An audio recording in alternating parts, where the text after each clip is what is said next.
Hello everyone, good morning everyone. ভিডিওটিকেও skip না করে এন্ড তক দেখতে থাকো।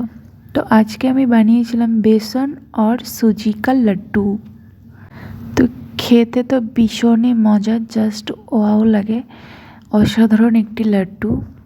তো আজ আমি নিজের হাতে ঘরে বানিয়ে নিয়েছিলাম। তাহলে চলো ভিডিওটিকে স্কিপ না করে দেখতে থাকো আমি আজকের এই লাড্ডুটা কিভাবে বানিয়েছিলাম। তো এখানে আমি কিছুটা পরিমাণ গুড়, বেসন, সুজি আর কিছুটা পরিমাণ কিশমিশ নিয়ে নিয়েছিলাম। এবার কড়াইতে ঘি গরম করে নিয়ে আমি সবগুলো উপকরণ একবারে দিয়ে দিলাম। এবার আমি সবগুলো উপকরণ লাল লাল করে ভেজে নেব 5 থেকে 6 মিনিট মতো। এই লাড্ডুটা খেতে কিন্তু ভীষণই ভালো। দেখো, যেসব ঘরে বেবিরা আছে তাদের ঘরে কিন্তু এই লাড্ডুগুলো নিমেষের মধ্যে জাস্ট খতম হয়ে যাবে, এত সুন্দর খেতে লাগে। আর এটা কোনো আনহেলদি খাবারও নয়। তো এটা বেবি থেকে ওল্ড তাক সবাই খেতে পারবে। এই লাড্ডুটা জাস্ট অসাধারণ লাগে। তো দেখো, এভাবে আমি সুজিটা ভেজে নিয়েছি আর সুজির কালারটা চেঞ্জ হয়ে গেছে।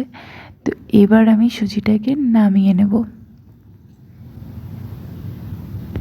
তোমরা কে কোথা থেকে আমার এই ভিডিওটি দেখছো অবশ্যই কিন্তু কমেন্ট করে জানিও। তো থালা নিয়ে নিয়েছি, এবার আমি থালায় এই সবগুলো নামিয়ে নেব।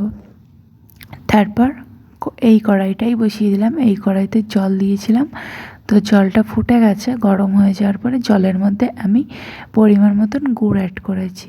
আর মিষ্টি খুব যেহেতু ভালো লাগে না, তাই জাস্ট নর্মাল মিষ্টি হওয়ার জন্য অল্প পরিমাণ গুড় দিয়ে দিয়েছি। তো গুড়টা জলের সাথে পুরোপুরি মিক্স হয়ে গেছে।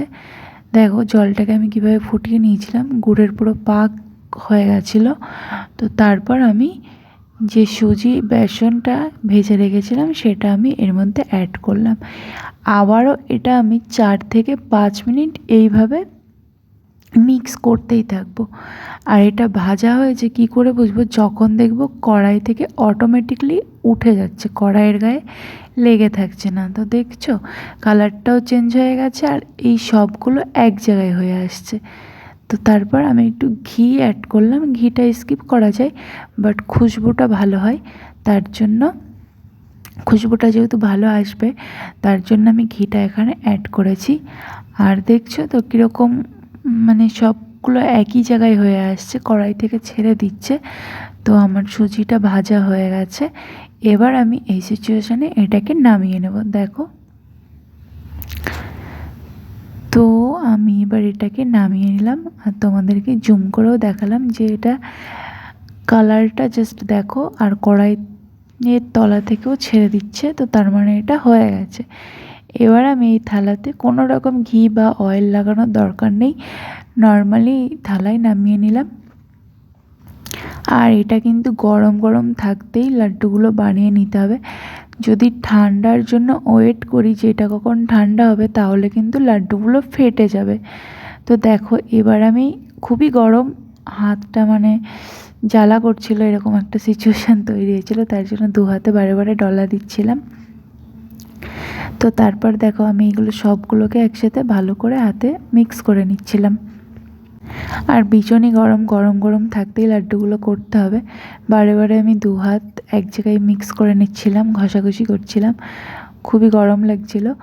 তাও দেখো গরম গরম করলে গোল হবে, আর যদি ঠান্ডার জন্য ওয়েট করি তাহলে লাড্ডুগুলো ফেটে ফেটে যাবে। তো দেখো আমি একে একে লাড্ডুগুলো বানিয়ে নিচ্ছিলাম।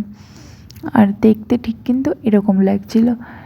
বিশ্বাস করো, খেতেও জাস্ট অসাধারণ লাগে। আমার তো খুবই ভালো লাগে, তার জন্য প্রায়ই আমি এই লাড্ডুটা ঘরে বানিয়ে নিই। তো আমি এই সেম প্রসেসে সবগুলো লাড্ডু বানিয়ে নেব। দেখো লাড্ডুগুলো দেখতে ঠিক এরকম হয়েছে। তো দেখেই বুঝতে পারছো কতটা সুন্দর দেখতে লাগছে, আর খেতেও কিন্তু দ্বিগুণ সুন্দর লাগছিলো, জাস্ট অসাধারণ। তো তোমরাও কিন্তু একবার ঘরে ট্রাই করে নিও। তাহলে চলো আজকের মতন টাটা, দেখা হচ্ছে আবার নেক্সট ভিডিওতে।